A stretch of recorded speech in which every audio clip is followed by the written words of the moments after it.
नमस्कार दोस्तों, मेरा नाम है मोहनी चौहान। प्रज्ञा वीडियोवल एजुकेशन चैनल में आप सभी का स्वागत है।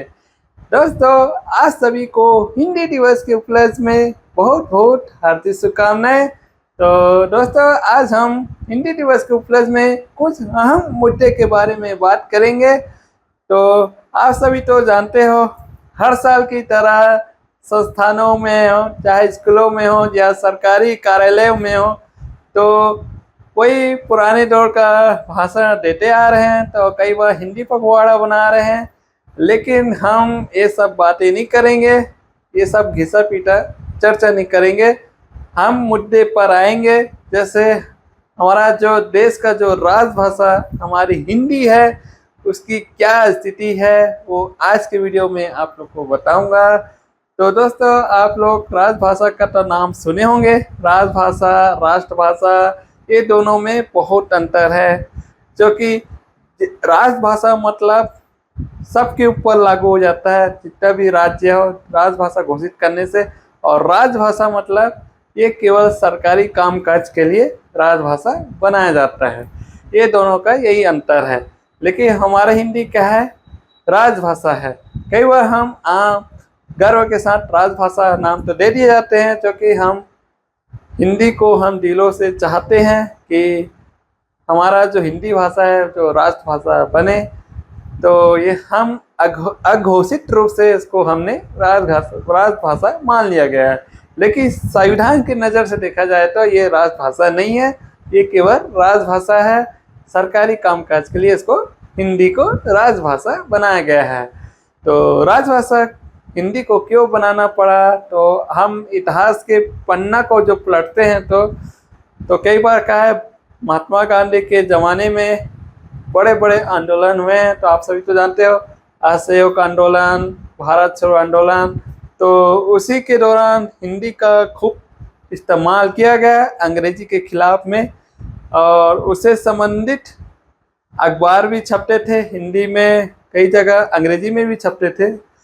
तो हिंदी का बड़ा योगदान था यहाँ पर। तो कई लोग वकालत कर रहे थे कि भारत में हिंदी को राजभाषा घोषित किया जाए।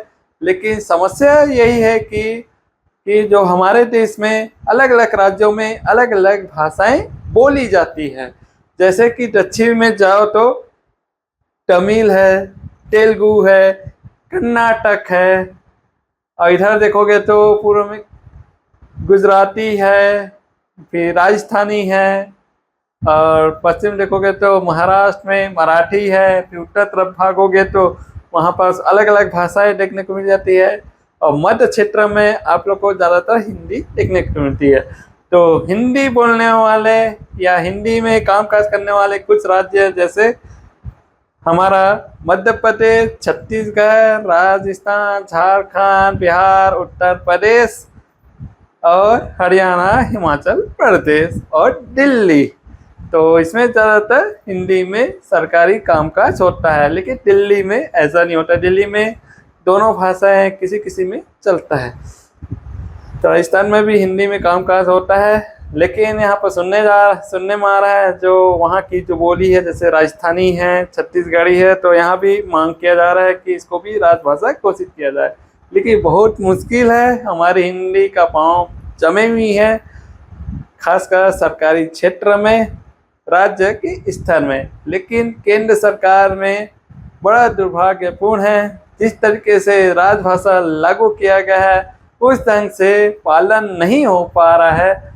जैसे कि केंद्र सरकार के वेबसाइट में जाए तो वहाँ पर जब भी आप आदेश की कॉपी या कुछ सरकारी कागज़ निकालते हो, डाउनलोड करते हो, तो वहाँ पर आप पाते हो तो वहाँ पर अंग्रेजी में लिखा हुआ मिलता है। और एक हिंदी भाषाई के लिए बड़ा निराशा की बात होती है कि हमारे केंद्र सरकार ने ये किस तरीके से चिट्ठी जारी कर दिया गया है। अब उसको समझने के लिए आप लोग को कहीं से बुलाओगे जो अंग्रेजी के जानकार है, इसको अनुवाद कराओगे तो तब जाके उसको पढ़ पाओगे, या मशीनी अनुवाद करवाओगे तो उतना सटीक तरीके से अनुवाद नहीं होता हिंदी से अंग्रेजी में या अंग्रेजी से हिंदी में।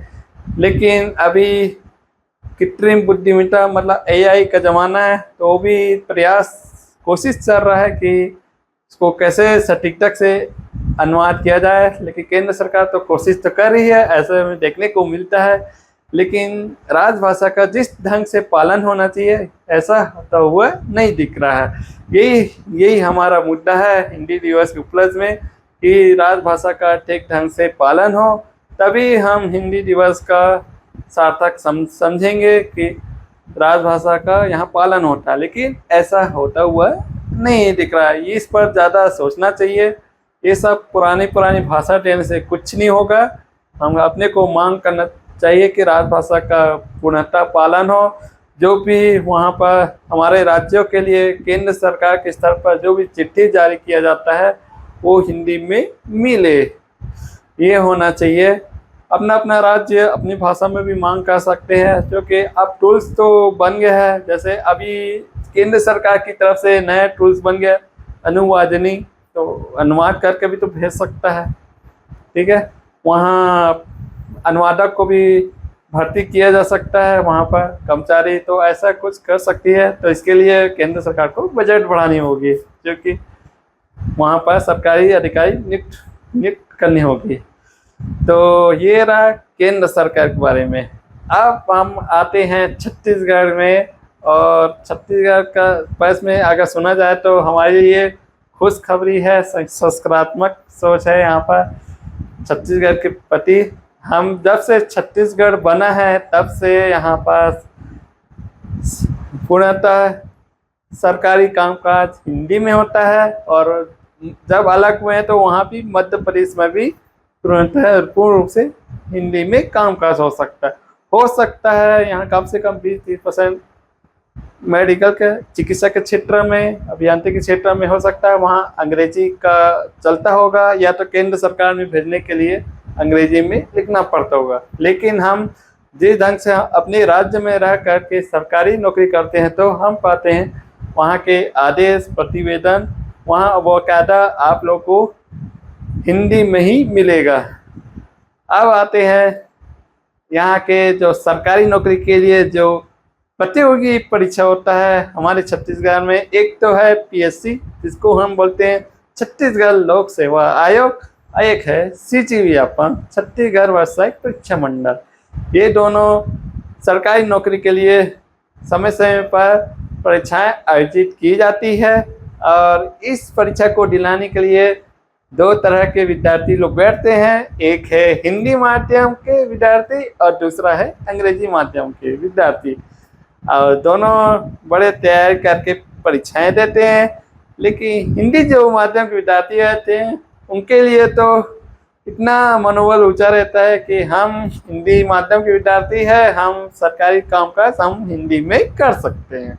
लेकिन अंग्रेजी माध्यम के लिए थोड़ा सा दिक्कत हो जाता है, क्योंकि वो बचपन से कभी हिंदी को ज़्यादा पढ़े नहीं रहते हैं, केवल एक विषय के रूप में पढ़ते हैं हिंदी को, और केवल नंबर बटोरने के लिए उसको रट लेते हैं, नंबर ले लेते हैं। लेकिन सारा ध्यान अन्य विषयों में अंग्रेजी की ओर जाता है, तो हमारा उसका आदत सी बन जाती है। जब उसको मनपसंद का लक्ष्य नहीं मिलता, जैसे मेरे को डॉक्टर बनना है, इंजीनियर बनना है, अगर वो लक्ष्य नहीं मिल पाता है उसको मजबूरन पीएससी का, CGV का ये सब तैयारी करना पड़ता है। जब वहाँ पर चयन हो जाता है, अंग्रेजी माध्यम के सामने में समस्या खड़ी हो जाती है कि वहाँ पर हिंदी में सरकारी कामकाज होता है। फिर इसको नए सिरे से सीखना पड़ता है, उसको हिंदी में समाचार पत्र पढ़ना पड़ता है, हिंदी की किताबें पढ़नी पड़ती है, क्योंकि इसके बिना वो आदेश की कॉपी नहीं बना सकता। उसमें बहुत सारा लिखना पड़ता है, लिखवाना पड़ता है। यदि आप द्वितीय श्रेणी के साहब बने हो तो आपको लिखवाना ही पड़ेगा, आपको हिंदी में आपको देखना पड़ेगा। ये बहुत बड़ी समस्या होती है। कई बार हम अंग्रेजी माध्यम के विद्यार्थियों के सामने ये समस्या होती है कि गिनती भी नहीं आता। हम शुरू से बचपन में 1 2 3 4 करते हैं, फिर आगे चल के फिर 1 2 3 करना पड़ता है, इसको फिर से पढ़ना पड़ता है। ये बहुत समस्या होता है सरकारी नौकरी जब कोई अंग्रेजी माध्यम के विद्यार्थी वहाँ करता है। फिर इसको हिंदी से गले लगानी पड़ती है कि आपने उसको भूल जाना होता है कि अंग्रेजी माध्यम जो भी पढ़े हैं। ऐसा होता है।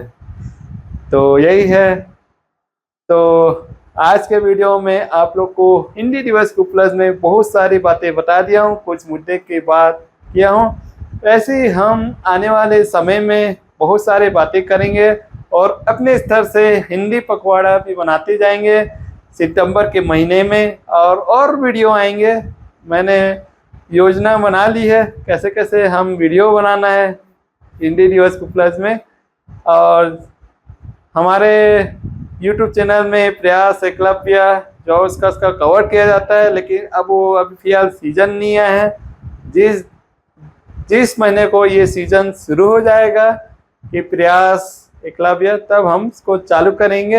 अभी फिलहाल हम हिंदी दिवस के बारे में बहुत सारे वीडियो लेके आने वाला हूँ, आप लोग को भी मज़ा आएगा। तो आज का वीडियो बस इतना ही। यदि आप इस चैनल में नए आए तो मेरे चैनल को जरूर सब्सक्राइब कर देगा और नोटिफिकेशन के बेल आइकन बटन को क्लिक कर दीजिएगा।